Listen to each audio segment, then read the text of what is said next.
而家俾3秒鐘時間你即刻停低手頭上做緊嘅所有嘢，由你個手袋或者褲袋入面將你每日帶出街嗰個銀包攞出嚟，打開佢睇下，你認真望下你個銀包入面究竟裝咗啲咩？係咪塞滿晒啲超市買餸嘅收據、發黃嘅過期水電費單、幾張3唔識7嘅卡片，甚至乎係嗰啲用完都唔記得揼嘅優惠券，而真正嘅銀紙就得嗰幾張。仲要積到甩皮甩骨，調轉晒方向，亂咁塞落去。如果你個銀包真係咁嘅樣，我今日毫不客氣咁話，你知你呢個根本唔叫銀包，你呢個叫做隨身垃圾桶。好多人日日喺度怨天尤人，話自己明明好勤力返工做生意好搏命，但係點解啲錢就係永遠留唔住，每個月都左手入右手出？你連財神爺賜俾你嘅移動財富都打理得咁污糟邋遢。財氣一入到去就俾啲垃圾逼走晒，你話你點會發達？今日我企喺度唔係特地鬧你，而係真心想幫你理順荷包氣場，理順往後嘅財運。我會同你拆穿9成9人都會中嘅銀包漏財大忌，只要你肯聽我講，即刻清走銀包裏邊嘅漏財衰嘢，再跟住我教嘅方法，放一樣蘇派流傳落嚟嘅招財小物件咁樣落去。你個銀包好快就由漏水嘅爛桶慢慢變做聚財嘅聚寶盤。下半年偏財運有機會節節上升，想財運穩足10年真係唔係難事。準備好同自己個財富大整理嘅朋友，而家即刻喺留言區打出清空霉運財神入袋8個大字，同自己講聲要好好迎接財運。我哋馬上開始同你個銀包做一次徹徹底底嘅風水大執整。首先我哋要講下銀包入面絕對唔可以留嘅3大漏財大忌。第一樣亦都係最多人中嘅毛病，就係將各種單據、收據、信用卡、數單全部塞晒落銀包。好多老人家同師奶都覺得單據要留住用嚟對數，塞喺銀包最方便。喺風水玄學上呢個係好嚴重嘅漏財禁忌。你知唔知收據同賬單代表咩？佢哋代表已經使出去嘅錢，代表過去嘅消耗，甚至代表負債。銀包係你嘅隨身財富，係用嚟聚財生財嘅地方。你將一堆代表欠債、代表使咗錢嘅廢紙同真金白銀擺埋一齊，喺風水嚟講，呢個就叫財氣被劫啊！你個銀包日日夜夜散發住出糧交數、錢財流失嘅晦氣，財神爺見到都會兜路走。我以前有個客係個好顧家嘅家庭主婦，佢老公做工程生意，本來順風順水，但有一年突然生意大跌，周轉不靈，佢上嚟揾我睇相，我叫佢攞個銀包出嚟睇下，一打開好家伙，裡面足足塞咗成份寸厚嘅超市單、買餸單，連半年前嘅單都仲喺度。我即刻同佢講：你將老公辛苦賺翻嚟嘅錢全部變成咗一疊疊散財符帶喺身，你老公生意點會好？我叫佢即刻將啲單全部丟晒，以後銀包只可以裝錢同證件，單據要另外揾個細袋裝，或者翻屋企即刻記低就處理掉。結果唔夠3個月，佢老公個工程公司又接到2個大項目，資金鏈馬上就鬆翻晒。所以聽日一早你即刻清空銀包入面所有嘅單據，一張都唔好留，令你嘅財富恢復清淨。講到呢度，可能有人會問大師啊，咁除咗呢啲買餸單、水電費單嗰啲過期嘅彩票刮刮樂，仲有以前去旅行嘅車票戲飛，可唔可以放啊？我話你聽，一律唔得。你諗下，彩票刮刮樂代表住想中唔到嘅慾望同晦氣，你中咗嘅早就對咗獎啦，留喺度嘅全部係唔中獎嘅廢票，等於將一堆冇財運嘅印記塞喺財富入面，日日夜夜俾你灌輸負面氣場。你話你偏財運點會好？仲有啲後生仔女中意將戲飛、餐廳小票甚至奶茶積分卡全部塞入銀包當紀念。我明白你哋想留住開心回憶，但回憶歸回憶，財富歸財富。呢啲小票全部都係已經使咗出去嘅錢嘅證明。每一張都帶住消耗嘅氣場，堆得越多，你財富入面嘅漏財缺口就越大。好多人話自己唔知點解每個月都唔見錢，其實就係呢啲零零碎碎嘅消耗氣場，慢慢將你嘅財氣漏走晒。我前2年仲有個做保險銷售嘅後生仔，客人20零歲搏命到死，朝9晚12，但業績永遠排包尾，佣金少得可憐。佢揾我睇運程八字，明明帶財，唔應該係咁嘅樣。我叫佢攞銀包出嚟，一打開，哇一聲，入面除咗銀紙，仲有幾10張報銷單、客戶名片、過期嘅商場優惠券， 2、3張刮過唔中獎嘅刮刮樂，仲有幾張同前女友嘅合照。我同佢講：你呢個銀包唔係財富，係雜物房加垃圾站，財神爺想入都冇企位。我叫佢返去即刻清空所有雜物，只留身份證、銀行卡同現金名片，另外用卡片盒裝。單據每日返屋企就整理好，唔好留喺身。佢半信半疑照做，結果唔到2個月，佢接到咗入行以嚟最大嘅一張單佣金，夠佢交首期。後尾佢專登上嚟謝我，話以前總覺得係自己運氣差，原來大半運氣都俾個邋遢銀包拖垮咗。所以你唔好睇少一張半張廢紙，積少成多，負能量聚埋一齊就足以壓住你成個人嘅財運。第2大破財大忌，講出嚟可能好多人都唔信，就係喺銀包入面放屋企人或者先人嘅相片。好多人覺得放張全家福或者放個新父母嘅相喺銀包係代表溫馨，代表紀念。我明白你哋嘅孝心同愛意，但係風水歸風水，感情歸感情，兩樣嘢絕對唔可以混為一談。銀包係極度純粹嘅求財氣場，五行屬金同水，而相片帶住強烈嘅個人磁場，先人嘅相自帶沉靜嘅陰柔氣場。你將佢放入財富，會直接塞住你啲財氣，令你求財唔順，甚至會無端端身體唔舒服破財。咁放生人嘅相又點呢？例如放伴侶或者仔女嘅相，一樣唔得。銀包充滿住金錢嘅煞氣，你將仔女嘅相放喺入面，金錢嘅煞氣會日日衝擊住仔女嘅本命磁場，輕則搞到仔女讀書唔專心、脾氣暴躁，重則影響佢哋嘅健康同運程。錫屋企人將相片放喺手機屏幕或者放喺屋企嘅書台雙架度，絕對唔好放喺銀包。銀包嘅作用只有一個，就係裝錢同埋生錢，唔好搞亂佢本身嘅氣場。我見過好多孝順仔女將過身父母嘅相壓喺銀包最入面，話要時刻記住父母嘅恩情孝心，值得讚，但做法真係大錯特錯。先人磁場偏陰柔，銀包屬陽，陰陽相沖。首先受影響嘅就係你嘅身體健康同財運，輕則經常攰冇精神做嘢，處處碰壁；重則無端端破財，身體出毛病，尤其係脾胃同腎水方面問題特別多。仲有啲爸爸媽媽將細路仔嘅相放喺銀包，話返工攰嘅時候睇下就有動力，錫仔女嘅心情我好明白。但你知唔知銀包入面每日都有大量金錢嘅氣場流動，仲有唔同人接觸過嘅銀紙帶住嘅雜氣。呢啲氣日日衝擊住細路嘅相片，等於間接衝擊細路嘅本命磁場。細路仔本身氣場就弱，邊經得起咁樣衝？好多家長話自己個仔女最近脾氣特別差，讀書唔專心，成日病。你不妨睇下自己個銀包入面係咪放咗佢哋嘅相。之前有個客個仔讀小學，成日唔舒服，成績又退步，睇醫生又話冇事。揾我睇嘅時候，我一眼就睇到佢銀包突突地。叫佢打開睇，入面放咗張仔女嘅學生相，仲有張全家福。我叫佢即刻攞出嚟放返屋企書台嘅相架嗰度，唔好再帶喺身。結果半個月度，佢話個仔精神咗好多，返學都專心咗，連老師都話佢進步大。你睇就係咁一個小動作，影響就咁大。仲有啲後生情侶中意放另一半嘅相喺銀包，話係甜蜜象徵。我話你知10對放嘅，有8對最後都係嘈大鑊分手。點解？因為感情磁場同求財磁場根本就唔同路，逼埋一齊，只會互相干擾。你想感情好就用心去相處，唔好將感情嘅負擔放落財富嗰度，最後錢又留唔住，人又留唔住，兩頭唔到岸。第3大破財大忌就係來歷唔明嘅護身符同開光卡。好多香港人中意去旅行，去泰國拜4面佛，求張卡；去日本神社請個御守。返到香港去黃大仙又求張平安符，然後為咗貪方便，全部一股腦塞入銀包暗格。你以為越多神佛保佑就越好？其實唔同法門嘅氣場撞埋一齊，反而亂晒大陣。唔同宗教、唔同法門嘅氣場會互相衝撞。你將東南西北嘅符咒全部塞入一個細細嘅銀包入面嘅氣場會亂晒龍。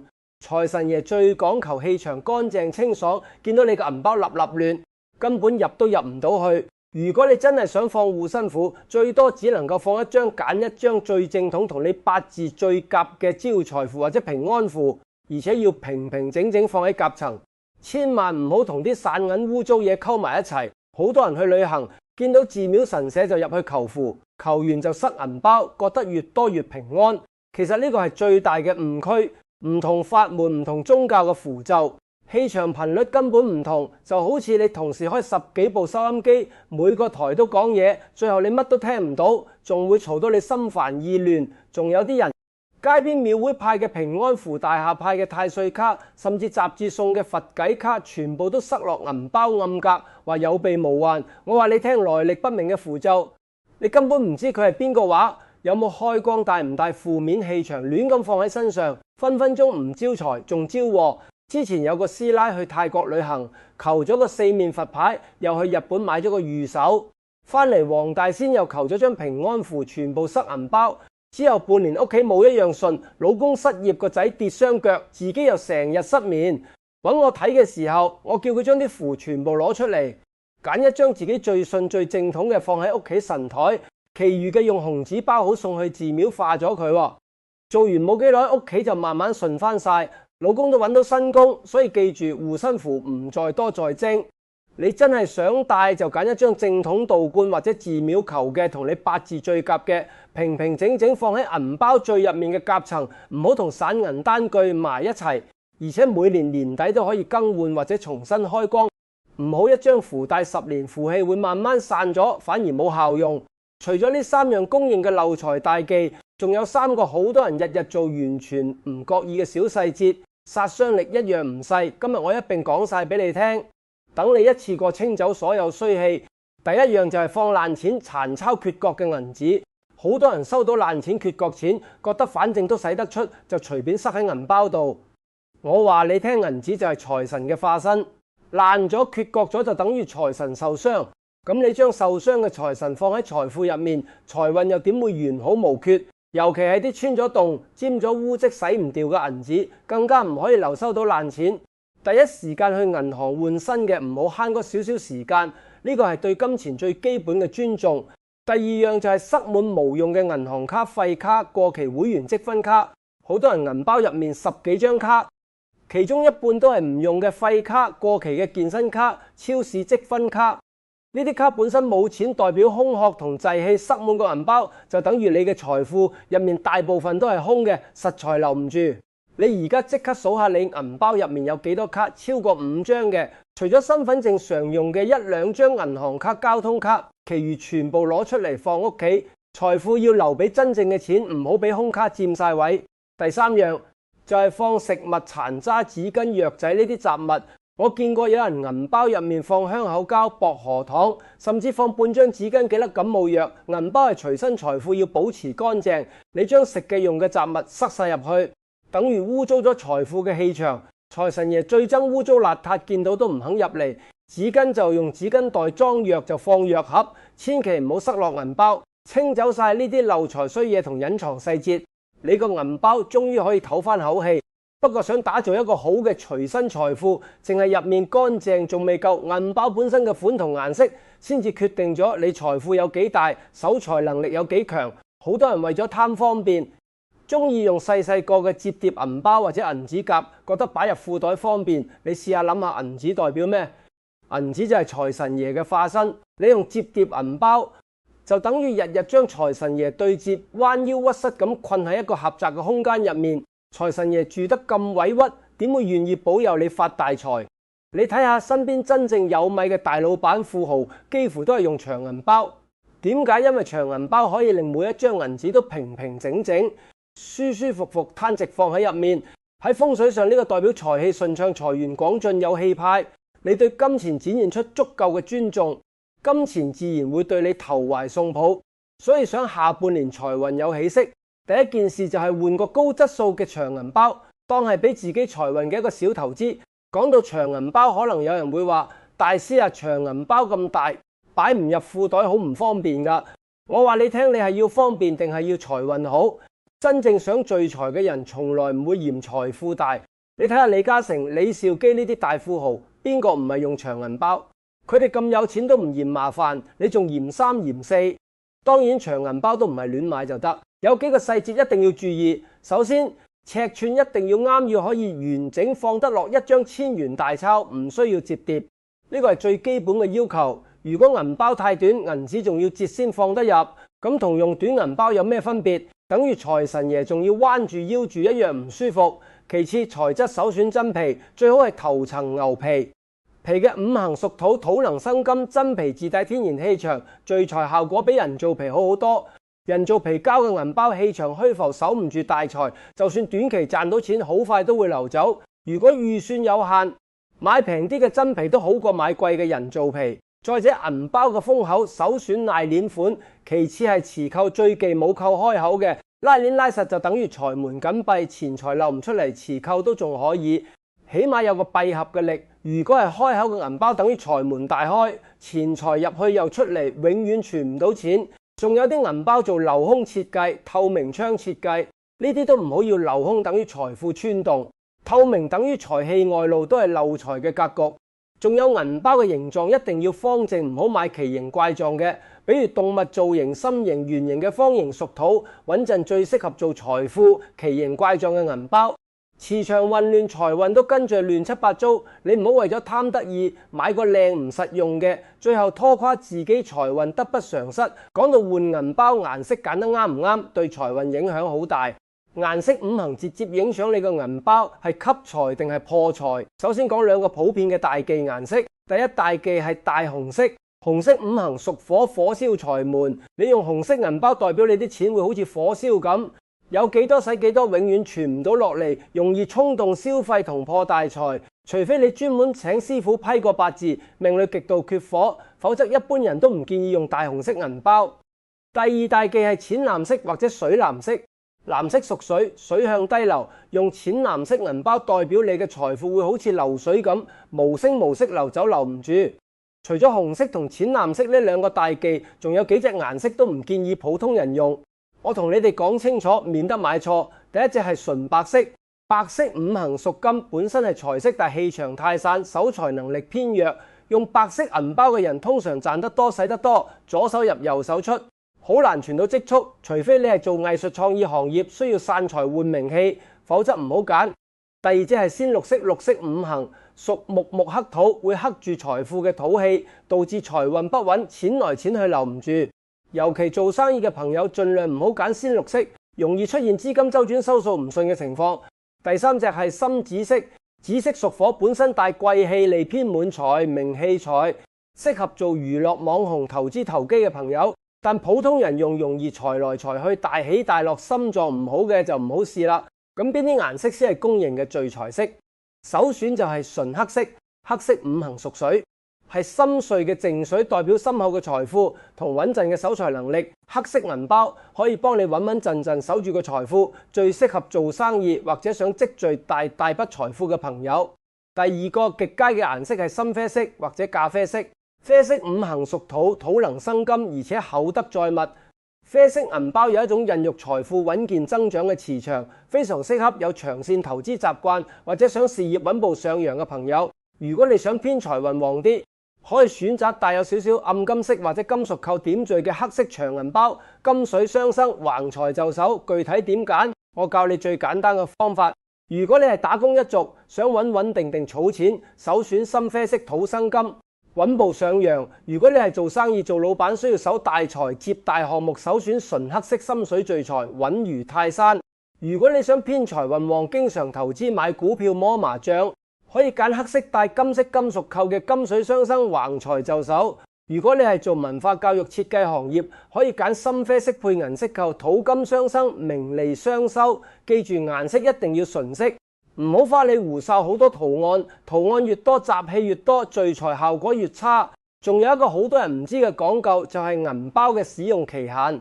一個銀包無論買嘅時候幾貴，聚財嘅效用一般最多維持3年，3年之後銀包吸納財氣嘅氣場就會慢慢減弱，唔復當年嘅效用。更加唔好講嗰啲已經用殘咗邊角甩皮，甚至拉鏈壞咗嘅銀包，銀包甩皮代表財富穿底，拉鏈壞咗代表財門大開，錢財易流失。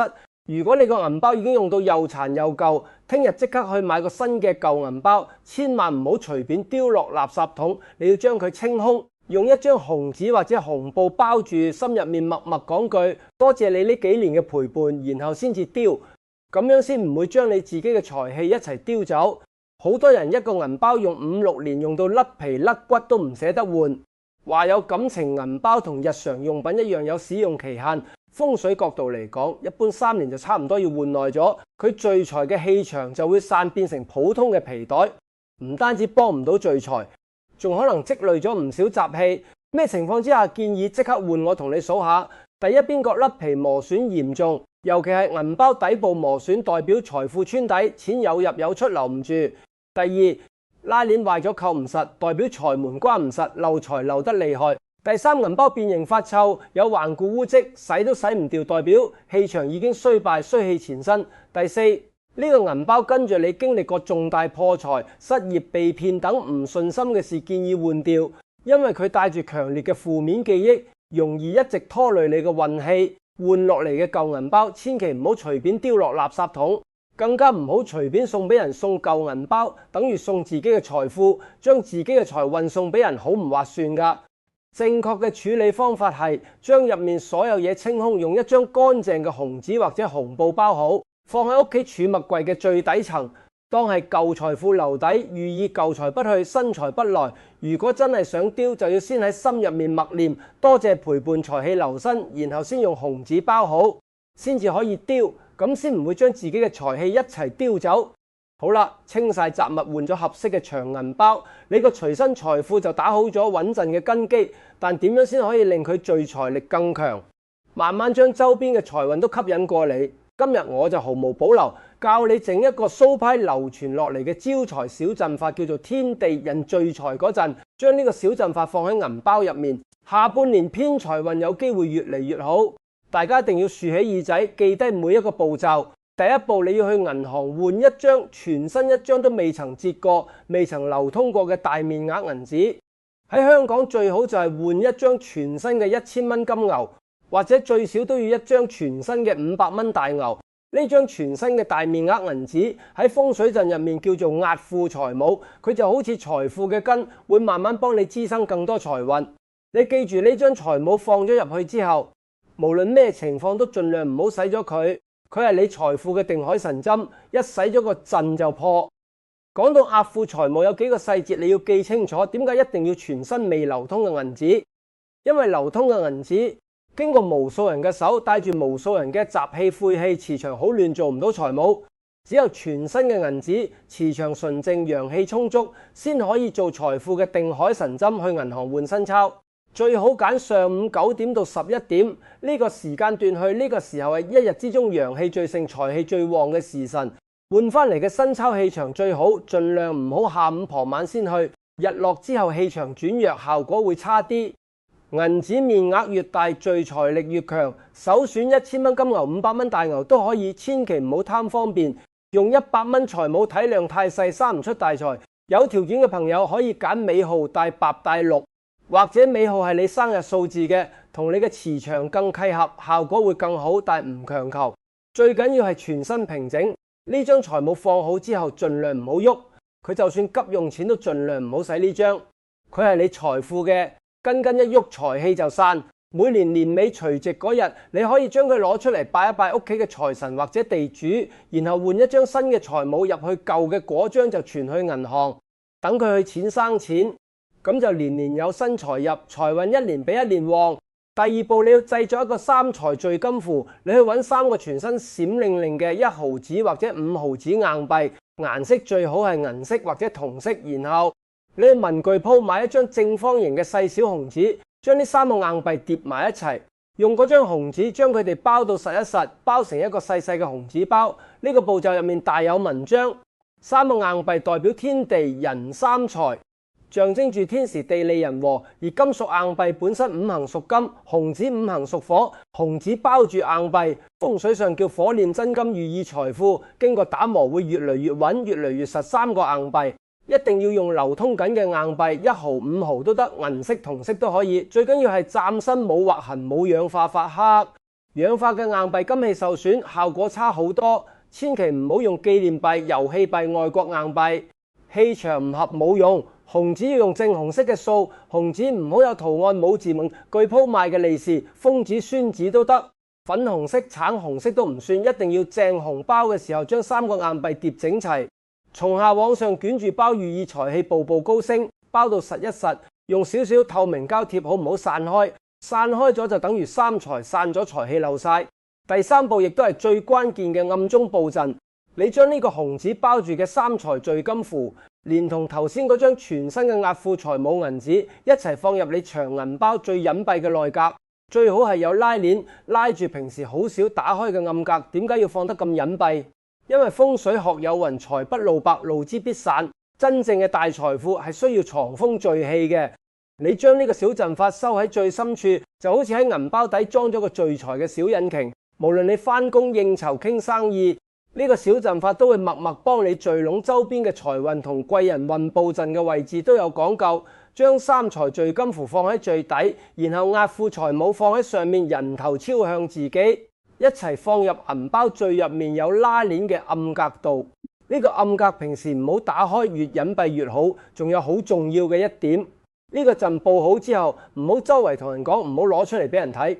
好多人佈完嗰陣就開心到周圍同朋友炫耀，結果講多咗財氣就散咗，效果大打折扣。天知地知你知，就得默默放喺度，等佢默默幫你聚財先係最高明嘅做法。好多人問大師啊，佈完陣幾耐會見效？我話你聽，每個人嘅福報唔同，底子唔同，見效時間都唔一樣。有人快嘅3、7日就有感覺，比如突然收到舊債，公司發獎金，行路執到錢。有人慢啲2、3個月先慢慢見效，但只要你堅持保持銀包乾淨，行得正企得正，財運慢慢就會有起色。我有個開茶餐廳嘅客人，佈完陣之後大概1個月，有個熟客介紹咗一班拍戲嘅劇組嚟佢度包伙食，一單就做咗10幾萬生意。佢話以前諗都唔敢諗，就咁接到咁大嘅生意，其實唔係無端端，係你個財富準備好咗機會嚟嘅時候，你先接得住。當你完成咗呢個佈局，你可能會慢慢感覺到變化，投資嘅直覺會準啲，公司可能會有額外獎金，做生意嘅可能遇到爽快嘅大客，呢啲都係聚財陣帶嚟嘅正向變化。你個銀包唔再只係裝錢嘅工具，更係一個陪住你聚財嘅隨身小財富。不過今日除咗教你風水陣法，仲想同大家講一啲更深層次嘅財富道理。風水佈局固然有幫助，但你對金錢嘅心態先至決定財運可以行幾遠。好多人留唔住錢，唔係因為賺唔到，而係因為骨子裏對金錢缺乏敬畏之心。你打開銀包睇下你啲銀紙係點樣放嘅。有啲人啲銀紙10蚊、20蚊、100蚊亂咁溝埋一齊，有啲反轉，有啲上下倒轉。你咁樣對待金錢，金錢點會尊重你？真正有米嘅人，佢哋銀包入面嘅銀紙永遠都係按照面額由大到小排列得整整齊齊。仲有好重要嘅一點，所有銀紙嘅人頭同圖案都要朝同一個方向，最好面朝自己。呢個動作喺風水上代表萬眾歸心，財氣向內。你每次打開銀包，啲錢都對住你，寓意財富，願意留喺你身邊。好多人覺得風水佈局就係萬能擺個符就可以坐喺度等錢跌落嚟，錯晒。風水係助力心態先係根本。你冇一個正確嘅財富心態，就算擺10個陣都冇用。你睇下真正嘅有錢人，佢哋對金錢嘅態度係點樣嘅？係尊重，係愛惜，而唔係隨意唔浪費。再講深一層，硬幣千祈唔好同紙幣塞喺同一個格。硬幣5行屬金氣剛硬，紙幣氣柔和，放埋一齊會相沖，打散財氣。銀包有硬幣格就放硬幣格，冇嘅話就另外用個小零錢包裝，唔好亂塞。另外每一次你俾錢人或者收錢嘅時候，你嘅起心動念都非常關鍵。好多人俾錢嘅時候，心入面覺得好肉痛，揦住覺得啲錢又少咗，你帶住肉痛唔捨得嘅心情花錢，周身都係匱乏嘅氣場，財運自然唔願意埋身。我教你一個心法，以後每次你買嘢俾錢出去嘅時候，你喺心入面默默同啲錢講一句：去啦，去市面上轉個圈，帶多啲兄弟姊妹翻嚟揾我。當你收錢嘅時候，無論係出糧定係收到找續，你喺心入面真誠講一句：感恩你嚟到我身邊。帶住呢種怕失去唔夠嘅心態花錢，周身都係窮氣，只會越嚟越留唔住錢，越窮越見鬼。我教你嘅心法，你一定要記錄。以後每次花錢，無論係買餸、交租、俾人工，你俾錢出去嘅時候，喺心入面輕輕講一句：去啦，去幫我帶更多兄弟姊妹翻嚟。你要當金錢係你派出去嘅員工，佢出去係幫你賺錢，而唔係消失咗，帶住輕鬆同信任嘅心情花錢，錢先會願意再返嚟揾你收錢嘅時候。無論係出糧收紅包收找續，哪怕係1毫子，你都喺心入面真誠講一句感恩你嚟到我身邊，唔好嫌少，唔好推搪。好多人收到紅包就推來推去，話唔使啦唔使啦。其實你推嘅唔係紅包，係財氣大方，接住講聲多謝，心懷感恩，財氣先會願意上嚟。仲有，唔好同小販斤斤計較幾毫子，唔好為咗平1、2蚊爭到面紅耳赤。唔係叫你亂花錢，而係唔好帶住吝嗇嘅心去花錢，對基層勞動者多一份大方，本身就係一種善意積累。人緣好咗路自然寬。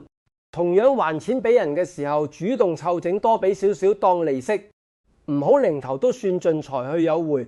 你今日對別人大方，他日你有難，先有人願意幫你。金錢本身就係流動嘅氣場，你對佢有敬畏心，你用喜悅同感恩嘅心態去對待佢，財神爺先會願意長住你身邊。你將銀包打理得乾乾淨淨，擺好聚財陣，再加上端正嘅金錢心態，內外兼顧，往後嘅財運自然會越嚟越順，越走越穩。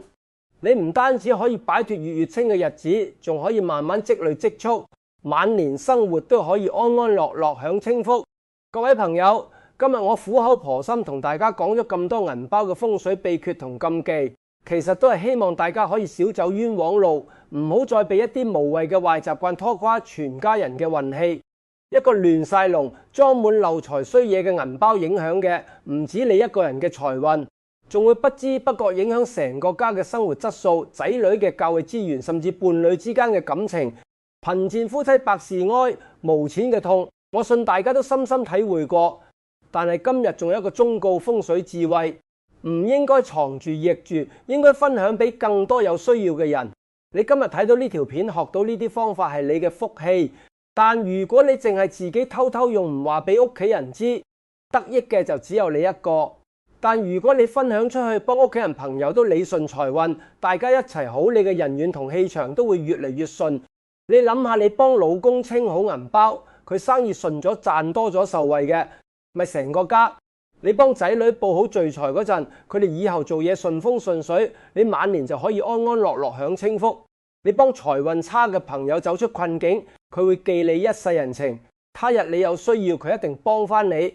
呢種教人方法嘅分享，比直接俾錢更有意義。心存善意、樂於分享嘅人路，通常都會越行越寬。所以我今日喺度發出一個最溫暖嘅呼籲，我懇請你睇完呢條影片之後，千萬唔好自己一個人知道，就算你一定要即刻點擊影片下方嘅分享按鈕，將呢條充滿財富智慧嘅影片轉發去你嘅 WhatsApp 家族群組，或者親自發送俾你嘅父母、伴侶同埋仔女睇，叫佢哋今晚返屋企即刻打開銀包，清走晒垃圾單據，幫佢哋檢查下銀包顏色啱唔啱，甚至親手整一個三財聚金符送俾佢哋，教佢哋擺好壓庫財母。你知唔知你呢個舉動有幾大意義？你幫屋企人守住個財富，教佢哋聚財方法，佢哋將來事業有成，賺到大錢受惠嘅，咪又係你仔女揾到錢。你晚年就係享清福，伴侶揾到錢，你哋嘅婚姻就更加安穩。你將呢份實用嘅風水知識分享出去，就等於幫成個家理順財運氣長。顧家又肯分享嘅人，運氣通常都唔會差。你嘅善意最終都會以唔同方式翻返嚟你同家人身上。如果你覺得今日講嘅銀包風水講中咗你嘅問題，方法又簡單實用，就即刻點訂閱，仲要打開隔離嘅小鈴鐺，加入我哋呢個充滿正能量同財富智慧嘅大家庭。以後有更多實用嘅風水玄學知識、趨吉避凶嘅小方法，你就可以第一時間收到，幫你避開唔少破財嘅坑，事事順風順水。我呢個頻道專門講真正有用可以落地嘅玄學風水知識，唔講虛嘅，唔講廢話。以後仲會同大家講屋企財位點佈置、手機號招財密碼、辦公室風水避坑、流年運程預測，全部都係可以直接用嘅乾貨。訂閱埋，開埋鈴鐺，以後有新片就第一時間睇到，早知道早調整。